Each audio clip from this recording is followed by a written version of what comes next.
అన్న నమస్తే.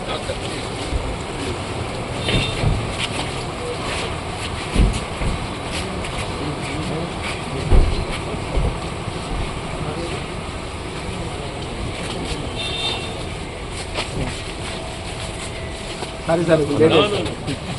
ఈ టిఆర్ నగర్లోకి ఇద్దరు మూలలు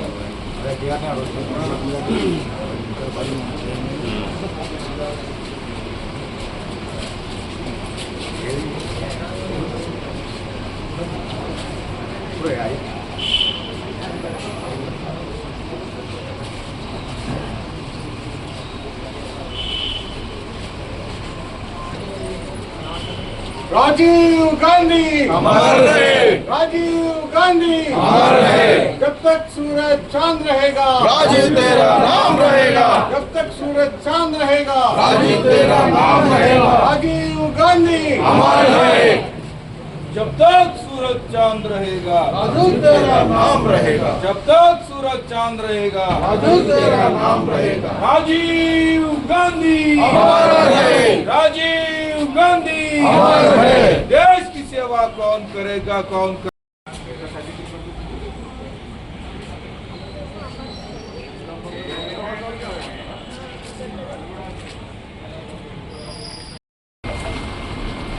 సిక్ ఖలిస్తాన్ ఉగ్రవాదుల చేతుల్లో ఆనాటి ప్రధాని దేశ సమైక్యత సమగ్రతకు పాటుపడుతున్న సందర్భంగా బలి కావటం, మరి ఆ పరిస్థితుల్లో దేశానికి నాయకత్వం వహించడానికి భవిష్యత్తు ప్రధాని ఎవరు అని చెప్పని యావత్ ప్రజానీకం ఎదురు చూస్తున్న తరుణంలో ఏదైతున్నదో రాజీవ్ గాంధీ గారు భారత ప్రధానిగా బాధ్యత చేపట్టి నవతరానికి యువతకు ప్రాధాన్యత కల్పింప చేయబడే విధంగా మరి ఏదైతుందో భారతదేశాన్ని ప్రపంచ దేశాల్లో ఒక శాంతి కాముక దేశంగా నిలబెట్టే విధంగా ఇలా సాంకేతిక విద్యకు ప్రాధాన్యత కల్పింప చేయడానికి ఇలా భారతదేశాన్ని ఆధునిక యుగంలో ముందుకు తీసుకెళ్ళడానికి ఏదైతుందో ఆనాడే అడుగులు వేసినటువంటి ఒక మరి ఘనత రాజీవ్ గాంధీ గారికి దక్కుతుందని చెప్పక తప్పదంటూ నేను దేశంలోని కోట్లాది మంది నిరుద్యోగ యువత ఆధారపడుతున్నటువంటి ఒక సాంకేతిక పరిజ్ఞానాన్ని కల్పింప చేయడానికి ఆనాడే శాన్ పిట్రోడాను సలహాదారుడు నియామకం చేసుకొని నాంది పలకడం జరిగింది. అదేవిధంగా దేశ నిర్మాణంలో యువతకు ప్రాధాన్యత కల్పింప చేయబడే విధంగా అంతవరకు ఉన్నటువంటి 21 సంవత్సరాల ఓటు హక్కును మరి 18 సంవత్సరాలకు కుదింపు చేసి ఇవాళ 18 సంవత్సరాల ప్రతి యువకుడు దేశ నిర్మాణంలో పాత్ర వహించే విధంగా మార్పు తీసుకురావడం జరిగిందని చెప్పంటే అది రాజీవ్ గాంధీ గారని చెప్పక తప్పదండి. ఇవాళ రాజ్యాంగ నిబంధనలకు కట్టుబడి ఉండే విధంగా ఆనాటి నవభారత రాజ్యాంగ నిర్మాత మరి బాబాసాహెబ్ బిఆర్ అంబేద్కర్ గారు ఇచ్చినటువంటి యొక్క రాజ్యాంగ విలువలను అనుగుణంగా ఏదైతుందో ప్రజాస్వామ్య హక్కులను నిలబెట్టబడే విధంగా వీళ్ళ పార్టీ ఫిరాయింపులను అరికట్ట చేయడానికి కొరకు దేశంలో ఏదైతున్నదో ఈ పార్టీ ఫిరాయింపుల చట్టాన్ని రూపొందించి ఏ పార్టీకి ఎంపికైనటువంటి ఒక అభ్యర్థి చివరికంటూ అదే పార్టీలో కొనసాగబడే విధంగా ఈ పార్టీ ఫిరాయింపుల చట్టాన్ని 85లో మరి రాజీవ్ గాంధీ గారు మరి రూపొందించి దేశంలో ప్రజాస్వామ్య వ్యవస్థను ఏదైతుందో బలోపేతం చేయడానికి చర్యలు చేపట్టడం జరిగింది. అట్లాగే స్థానిక సంస్థలకు ప్రాధాన్యత కల్పింపజేయబడే విధంగా అటు గ్రామీణ ప్రాంతమే కానీ ఇటు పట్టణ ప్రాంతమే కానీ కేవలం ఎన్నికలు నిర్వహిస్తే సరిపోదు, ఎన్నికల నిర్వహణతో పాటుగా నిధులు కూడా సమకూర్చబడాలనేటువంటి ఒక ఆలోచనతో ఏదైతుందో ప్రత్యక్షంగా ఢిల్లీ నుండి గల్లీకి నిధులు సమకూర్చబడే విధంగా ఏదైతున్నదో మరి చట్టంలో మార్పులు తీసుకొచ్చి ఇవాళ మనకు కేంద్రం నుండి లభించేటువంటి గ్రాంట్స్కు అన్నింటి రూపకల్పన చేసింది రాజీవ్ గాంధీ గారని చెప్పాలి. అదేవిధంగా బలహీన వర్గాలకు ఏదైతున్నదో స్థానిక సంస్థల్లో ఇవాళ వారికి 33% ఆనాడు రిజర్వేషన్ సౌకర్యం కల్పింపజేయబడే విధంగా మహిళలకు ఏదైతుందో ప్రాధాన్యత పెంపొందింపు చేయబడే విధంగా కూడా మరి చట్టంలో మార్పు చేసినటువంటి అంతా కూడా రాజీవ్ గాంధీ గారికి తప్పుతుందని చెప్పడం తప్పదు. అటువంటి ఒక మహాత్ముడు ఏదైతుందో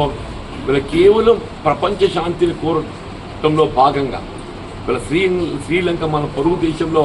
శాంతి నెలకొల్పాలనే ఒక తపనతోని మరి వాళ్ళు తీసుకున్న చర్యలతో వాళ్ళ ఏ విధంగానైతే ఖలిస్తాన్ ఉగ్రవాదులు మరి ఆనాడు ఇందిరాగాంధీ గారిని బలి తీసుకోవడం జరిగిందో అదేవిధంగా వీళ్ళ శ్రీలంక ఉగ్రవాదులు ఏదైతుందో రాజీవ్ గాంధీ గారిని బలి తీసుకోవడం జరిగింది. మరి దేశ స్వాతంత్రం కొరకు ఇందులో మహానుభావులు ప్రాణాలు త్యాగం చేస్తున్నారు. కానీ దేశ స్వాతంత్రానంతరం ఏదైతుందో ఈ ప్రజాస్వామ్యత భారతదేశంలో ఈ దేశ సమగ్రత కొరకు సమైక్యత కొరకు మరి ప్రాణాలు అర్పించినటువంటి ఒక త్యాగమూర్తులు కేవలం ఇందిరాగాంధీ రాజీవ్ గాంధీ గారు అని చెప్పారు. అటువంటి త్యాగమూర్తులు మనకు ఆదర్శం కావటం ప్రతి కాంగ్రెస్ కార్యకర్త గర్వపడాలని చెప్పంటున్నారు. వీళ్ళ ఇందిరాగాంధీ రాజీవ్ గాంధీ గారి యొక్క ఆశయాలను మరి కార్యరూపం దాల్పిపై చేయడమే మనంతో బాధ్యత భావించాలని చెప్పని నేను మనవి చేస్తూ వీళ్ళ మన జిల్లా కాంగ్రెస్ అధ్యక్షులు అడ్డూరి లక్ష్మణ్ కుమార్ గారు ఏదైతుందో ముఖ్యంగా ఎస్సీ ఎస్టీ మైనార్టీ వెల్ఫేర్ వికలాంగుల శాఖకు మరి వారు వెల్ఫేర్ డిపార్ట్మెంట్కు ముందుకు తీసుకువెళ్ళే విధంగా తెలంగాణ రాష్ట్ర ప్రభుత్వం గౌరవ ముఖ్యమంత్రి రేవంత్ రెడ్డి గారు వారి బాధ్యతలు అప్పగించడం వారి జిల్లాను ఏదైతుందో ముఖ్యంగా ఈ సంక్షేమ కార్యక్రమం అమల్లో అగ్రస్థానంలో నిలిపే విధంగా వారు తీసుకుంటున్న చర్యలు మరి అందరం కూడా అమలుకు ఏదైతుందో కార్యదీక్షలు కావాలని చెప్పని కోరుతూ ఈ అవకాశం కల్పించినటువంటి అందరికీ నేను హృదయపూర్వక నమస్కారం చెప్తూ మిత్రులు జిల్లా కాంగ్రెస్ అధ్యక్షులు అట్లాగే రాష్ట్ర మంత్రివర్యులు లక్ష్మణ్ భారతదేశం కోసం ప్రాణాలు అపాయం ఉన్నా లెక్క చేయకుండా భారత యొక్క దేశ సమైక్యతకు ఒక గొప్ప నాయకుడుగా రాజీవ్ గాంధీ గారి యొక్క జన్మదినం. ఈరోజు జగిత్యాల జిల్లాకు సంబంధించిన పెద్ద జీవన్ రెడ్డి గారు వారి ఆధ్వర్యంలో కూడా జగిత్యాల జిల్లాకు సంబంధించిన కాంగ్రెస్ పార్టీ కుటుంబ సభ్యులందరం ఘనంగా వారి నివాళులు అర్పించుకుంటూ వారి దేశం కోసం చేసిన సేవలు మరవలేని పెద్దలు ఇప్పుడే చెప్పడం జరిగింది. మరి ఈరోజు రాజీవ్ గాంధీ గారు ప్రపంచ దేశాల్లో భారతదేశం కూడా అగ్రగామిగా ఉండాలి. ఏదైతే ఈ కంప్యూటర్ యుగం సాఫ్ట్వేర్ యుగం గొప్పగా భారతదేశంలో ప్రపంచ దేశాల్లో ధీటుగా ఈరోజు రాణిస్తుందంటే ఆ రోజు రాజీవ్ గాంధీ గారు ప్రధానమంత్రిగా ఉన్నప్పుడు గొప్ప ఆలోచనతో ఆ యొక్క కంప్యూటర్ యొక్క వ్యవస్థ సంస్కరణ చేయడం జరిగింది. అంటే సాఫ్ట్వేర్ యొక్క వ్యవస్థను అప్పుడే ఆయన గుర్తించాడు. రాబోయే రోజుల్లోపట భారతదేశం కూడా ప్రపంచ దేశాల్లో ధీటుగా ఉండాలని. అదేవిధంగా ఏదైతే కమ్యూనికేషన్ వ్యవస్థ కానీ ఈరోజు ఆ కమ్యూనికేషన్ వ్యవస్థ ద్వారా దేశంలో అన్ని విధాలు కూడా భారతదేశం అగ్రగామిగా ఉంది. మరి ఈరోజు గ్రామీణ ప్రాంతం ఉన్నటువంటి స్థానిక ప్రజలతో ఎన్నుకోబడ్డ సర్పంచులకు పూర్తిగా అధికారాలు ఉండాలి. కేంద్రం ద్వారా వచ్చే నిధులు నేరుగా గ్రామ పంచాయతీ అంటే ఢిల్లీ నుంచి గల్లీ వరకు అంటే గ్రామ పంచాయతీ వరకు భారతదేశ కేంద్ర ప్రభుత్వం నుంచి గ్రామ పంచాయతీ వరకు నిధులు నేరుగా వెళ్ళాలని చెప్పేసి ఆ రోజు చట్టాలు చేసి నేరుగా సర్పంచ్ గారికి పూర్తి అధికారులకి గ్రామ పంచాయతీ సర్పంచ్కి అధికారులు ఇచ్చి స్థానిక ఎన్నికల ప్రజలతో ఎన్నుకోబడ్డ ప్రజాప్రతినిధులు కూడా పూర్తి అధికారులు ఇచ్చినటువంటి గొప్ప నాయకుడు రాజీవ్ గాంధీ గారు. అదేవిధంగా 18 సంవత్సరాలు ప్రజాస్వామ్యం డాక్టర్ బిఆర్ అంబేద్కర్ రాజ్యాంగ నిర్మాత ఓటు హక్కు అనేది ప్రపంచంలో భారతదేశంలో గొప్ప ప్రజాస్వామ్య దేశం. మన ఓటు హక్కు కూడా 18 సంవత్సరాలకే యువతకు ఉండాలని చెప్పేసి మరి ఆలోచన చేసినటువంటి రాజీవ్ గాంధీ గారు ఈరోజు వారు మన మధ్య లేకపోయినా కూడా శ్రీమతి ఇందిరాగాంధీ గారు కానీ రాజీవ్ గాంధీ గారు కానీ ఈరోజు వారు చేసిన సేవలు భారతదేశానికి మరవలేము. ఈరోజు పండిత్ జవహర్లాల్ నెహ్రూ గారు ఆ రోజు ఏదైతే భారీ నీటి ధర ప్రాజెక్టులన్నీ కూడా భారతదేశంలో ప్రజలకు రైతాంగానికి దేవాలయాలు కానీ చెప్పి ఆ రోజు గొప్ప గొప్ప ప్రాజెక్టు నాగార్జున సాగర్ కానీ శ్రీశైలం కానీ శ్రీరామ్ సాగర్ ప్రాజెక్టు కానీ అంత గొప్పగా ఆలోచన చేస్తున్న నాయకత్వం వారి యొక్క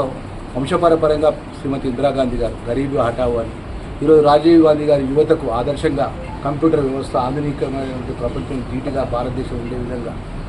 మన ఇంత గొప్పగా పెడుతున్నటువంటి ఈ అఖిల భారత కాంగ్రెస్ పార్టీ అన్ని వర్గాలకు అండగా ఉండే విధంగా ఆ రాజీవ్ గాంధీ గారి యొక్క సేవలు మరవలేని అని మనస్ఫూర్తిగా గుర్తుకు తెచ్చుకుంటూ మరొక్కసారి జగిత్యాల జిల్లా కాంగ్రెస్ పార్టీ తరఫున కాంగ్రెస్ పార్టీ యువజన కాంగ్రెస్ మరియు అనుబంధ మహిళా కాంగ్రెస్ అందరి పక్షాన మా కార్యకర్తల పక్షాన మరొక్కసారి ఘనంగా నివాళులర్పిస్తున్నాం.